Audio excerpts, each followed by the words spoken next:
কিভাবে তোমরা তোমাদের ইচ্ছা মতো বাংলা গানের রিংটোন তোমাদের মোবাইলে সেট করবে এই ভিডিওতে আমি সেটা দেখিয়ে দেব। তার জন্য তোমাদেরকে প্রথমে ইউটিউবে চলে আসতে হবে।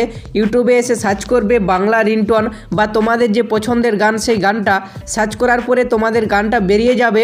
এরপরে তোমরা এটাকে ডাউনলোড করে নেবে তোমাদের মোবাইলে। গান ডাউনলোড করার পরে তোমরা মোবাইলের সেটিংসে চলে আসবে। মোবাইলের সেটিংসে আসার পরে দেখবে তোমাদের মোবাইলে কারো ফোনে লেখা থাকবে রিংটোন, কারো ফোনে লেখা থাকবে সাউন্ড।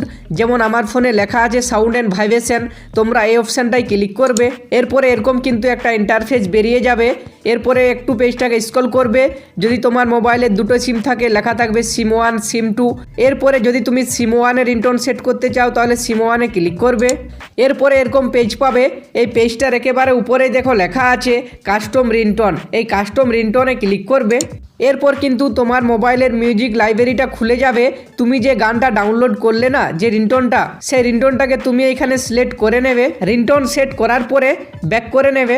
এরপরে যদি তুমি তোমার সিম 2তেও রিংটোন সেট করতে চাও একই নিয়মে সিম 2তে ক্লিক করবে, দিয়ে কাস্টম রিংটোনে ক্লিক করবে, দিয়ে এখানে সেট করে নেবে। এইভাবে বন্ধু তুমি তোমার মোবাইলে নিজের ইচ্ছা মতো যে কোনো গানের রিংটোন সেট করে নেবে।